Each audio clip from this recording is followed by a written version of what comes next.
Before we get started, got to give a shout out to Derek, Mike, and Ryan. Travel shoots don't happen without strong producers and creative leadership. And travel shoots aren't just about showing up with a camera, it's about showing up with the right team. Here, let's get into it. Together, we've shot in beautiful resorts in different states with different crew. But the location's only half of it. Travel shoots demand just a little something different. First, some coffee. Parkville House Roast.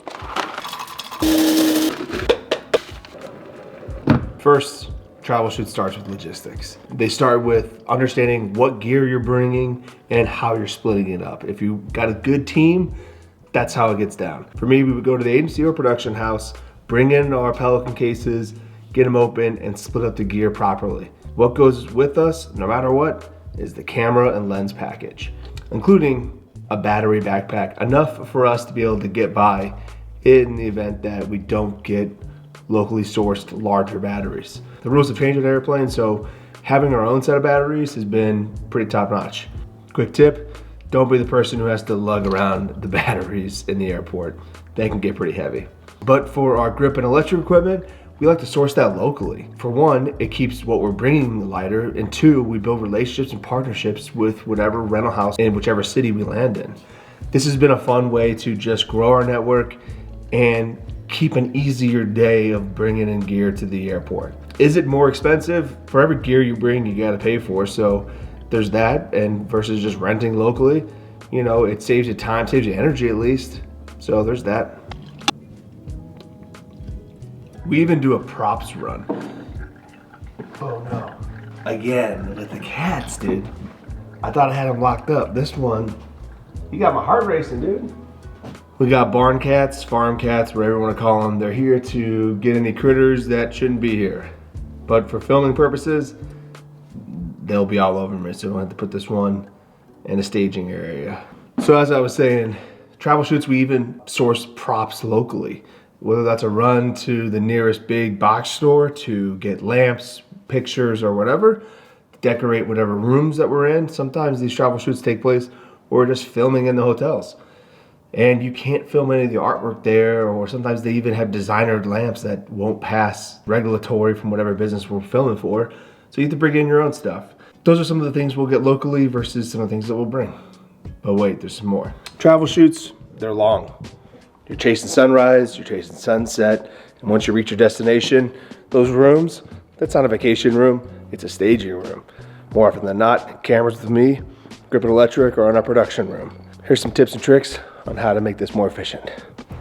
On travel shoots, you're representing the brand, you're representing your crew, and you're representing yourself. Just because you're in a fun new environment doesn't mean you need to cut back and cut loose. One of the tough things about travel shoots is that you're always on. From breakfast in the morning with your crew to putting away gear or things back on charge in your room with your crew. There's not really a moment to cut back or cut loose or maybe be yourself, quote unquote. And that's why it's so important to go with the right team. People that you vibe with and people that you don't mind throwing their feet up on your bed or just hanging out in the room.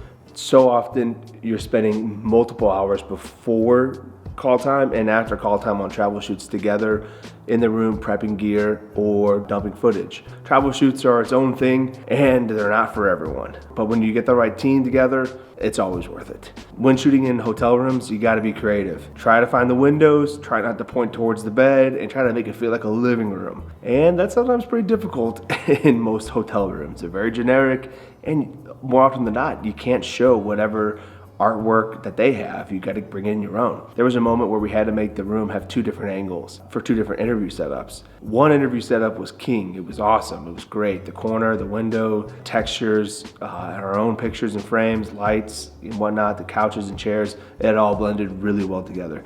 But that other direction was rough. It's where the HVAC stuff was. It's where all the digital clocks that control your temperatures in the room was. It was not as flattering. And that's where we had the idea of, what if this was just a curtain? What if this wall was a curtain? No one's the wiser. This could be a totally different place, and now we have window, curtain, window kind of thing. It's as if we were in an L-shaped window room. Luckily, we had not furniture blankets, but they were unique charcoal, like soft blankets that kind of vibed as curtain. They gave great texture. And we rigged it up and it was perfect. We had window, we had curtain, and then we swapped out the props and chairs, and so it felt like it was another room. Now, one of the pro tips is don't film where you sleep. That begins to be a little bit more tricky. I want to throw a way back story for when I did a feature film in Chicago, and I was a gaffer on this movie, and the key grip and I had to stay on location at this school that we were filming, and we were staying in the hot set dorms. It was a low budget movie. You can check it out. It's on Amazon Prime. It's called Killing Poe. It's actually a beautiful movie, but the art department often needs to get in there late and early as well. Let's just say this was our room, and so I was going from the shower to the bedroom when art department decides to make sure they can do another visit in to make sure props are ready for the next day. Let's just say that they were.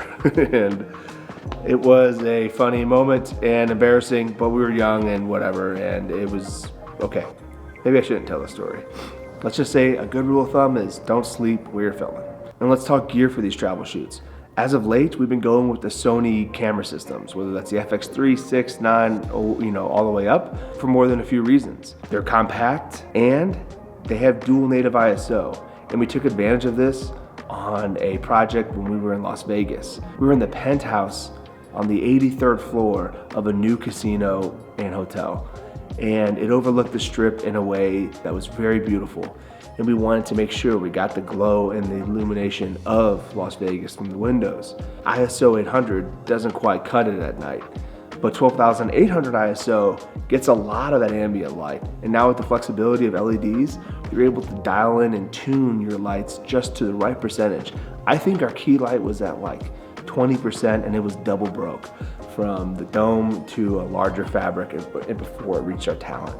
That quality of light we were able to get out of that was very nice, even in those high ISO moments. Another one of my favorite things about travel shoots is all the meals you get to spend together. From breakfast to late night dinners. When's the last time you ate sushi on the 83rd floor of a penthouse in one of the master suites bathrooms, because the other room is where the hot set was and the rest of the penthouse was used for an ongoing party that you were capturing? It's these little moments that build fun memories, man. Having sushi in a hot tub that overlooked Las Vegas Strip on the 83rd floor of a brand new hotel and casino is a memory that I'll never forget. But here's a pro tip for any of your travel shoots. Check to see if production's got you a flight back on a day that works for you. Recently, we did a shoot where the flight back would have taken us during the Super Bowl. And I did not want to be on a plane during the Super Bowl watching on a tiny screen.